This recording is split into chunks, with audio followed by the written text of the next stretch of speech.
Security forces killed the terrorist Al-Ayesh, the right arm of the leader of the so-called Nusra Front, which belongs to Al-Qaeda.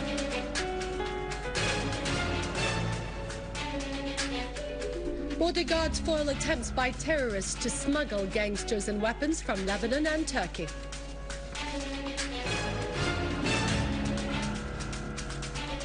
The Foreign Ministry announces its understanding of the resolution by Mr. Maud and its keenness to protect the safety of the team of international observers.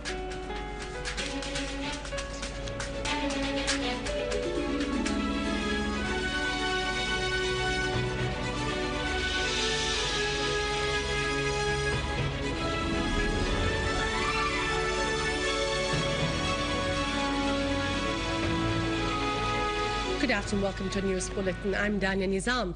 The People's Assembly held its fifth meeting in the first ordinary course of the legislative period. The Assembly discussed the draft laws referred to it by the President of the Republic and the report of the Office of the Assembly containing the proposal to form new permanent committees.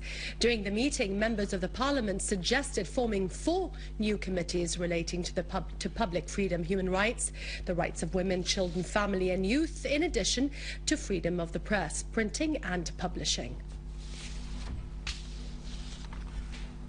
The Israeli forces of occupation continued their unjust practices to harass the people of the occupied Syrian Golan, preventing them from marketing their agriculture crops in the local markets of their motherland, Syria.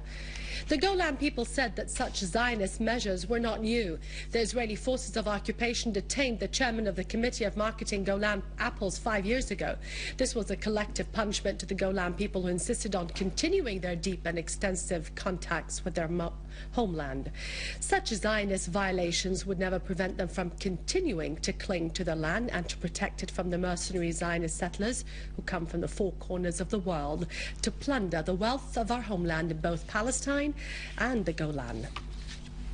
The amount of the cherry crops in the Golan is estimated at 4,000 tons.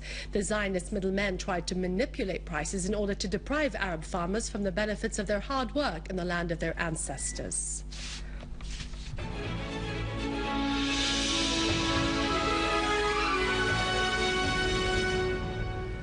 Ministry of Foreign Affairs and Expatriates said that head of the UN observer mission in Syria, General Robert Mood, informed the ministry of his intention to suspend the observer mission temporarily due to what he called escalating violence targeting the observers.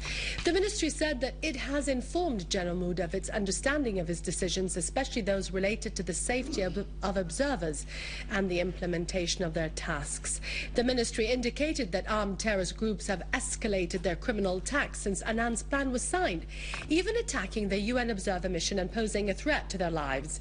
The ministry added that the armed groups also disregarded Annan's plan and the initial agreement between the United Nations and the Syrian government, aided by Arab and international powers that are still providing the terrorists with up-to-date weapons and communication devices that help them in committing their crimes and sticking to their defiance of the UN plan. It reiterated respect for Annan's plan and care for the safety of the UN observers. Earlier, General Mood announced in a statement suspension of the UN observer mission in Syria. He said that this suspension would be reviewed on a daily basis, adding that operations would resume when observers see the situation fit for them to carry out their mandated activities. Russia's Foreign Minister Sergei Lavrov discussed in a phone call with the UN envoy to Syria, Kofi Annan, the prospects of convening an international conference on Syria and the necessity of their participation of the main regional powers to ensure its success. In a statement, the Russian Foreign Ministry said that the conference aims at helping to halt the violence in Syria and launching a political process through which the Syrians alone decide the future of their country. The statement added that Lavrov and Annan stressed the need for continuing efforts to implement Annan's plan and find ways to settle the crisis in Syria.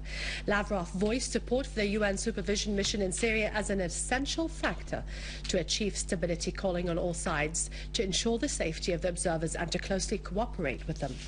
For his part, Annan stressed the importance of taking a coordinated international stance to settle the crisis in Syria.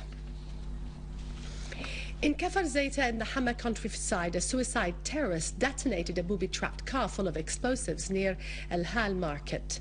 The explosion led to the death of policeman Wael Anis Bayrak and the wounding of several security men. An official source said that 6 civilian citizens, including a baby, were also wounded in a small car that was passing by. The explosion also caused heavy damage in the buildings around the place. Also in Hama, security forces stormed a hideout for terrorist groups in El Shajara market and discovered a factory for making explosive devices.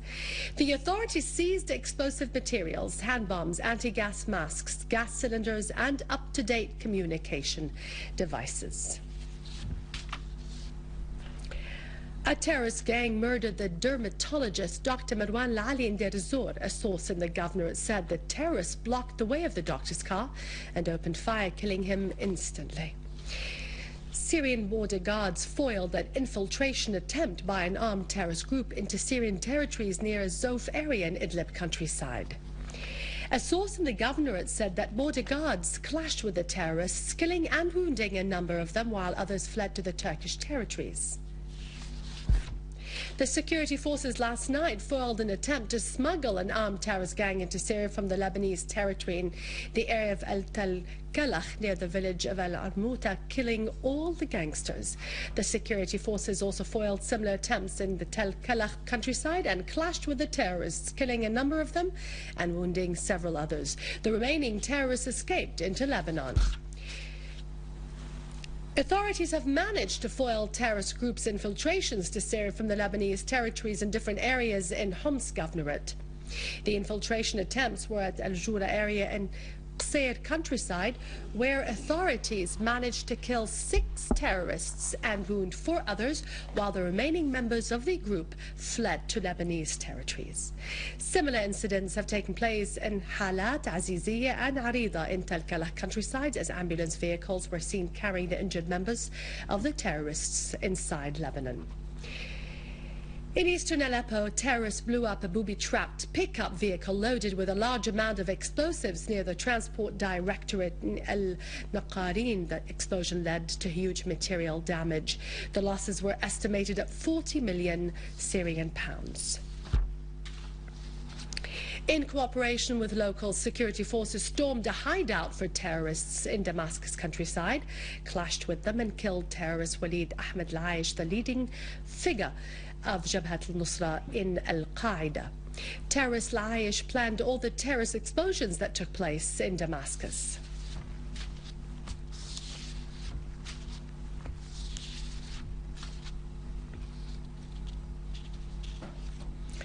Contrary to the rumors spread by suspicious TV channels, the people in Homs assert that the Syrian Arab army protected them from the armed gangs of terrorism which target innocent civilians and try to spread chaos in the city.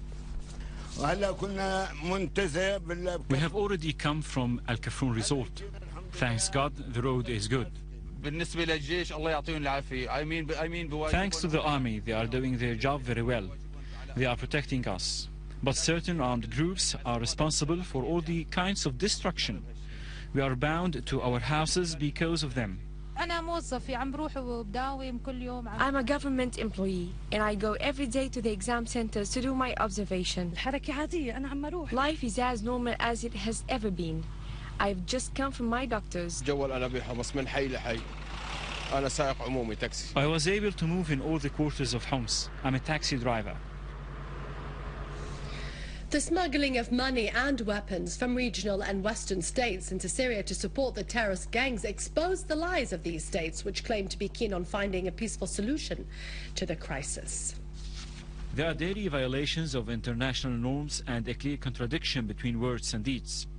This exposes the sinister intentions of these regional and international parties.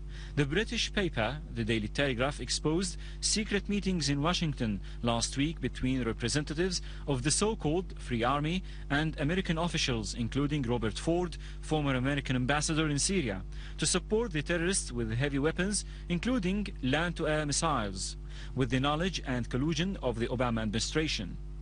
The American Time magazine asserted that electronic warfare was going on in Syria, where the U.S. administration was waging a campaign under the title of logistic support. The magazine said America was trying to turn the gangsters into electronic fighters, carrying machine guns and computers at the same time.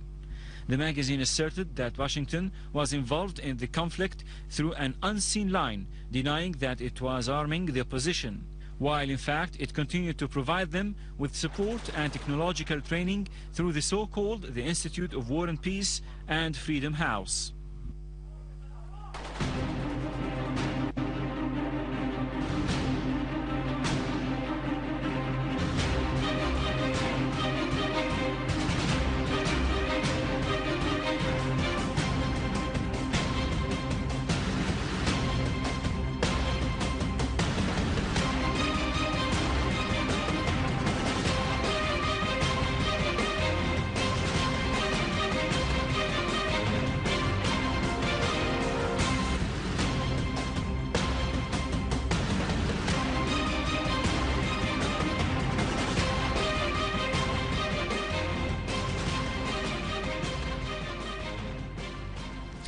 Interior Minister asserted during the graduation ceremony of commissioned officers the importance of this graduation in enhancing the interior security forces with young cadres that are able to improve the performance of police units. He said that the security forces and the concerned authorities continue their efforts to arrest the armed terrorist groups despite the large number of martyrs who sacrificed for the sake of the security and stability of this country. An oath ceremony for the graduates was held. After that, Minister of Interior, his assistant and director of the college presented certificates of appreciation for the outstanding graduates and trainers. This brings our bulletin to a close. For more news, log onto our website in English, syriaonline.sy.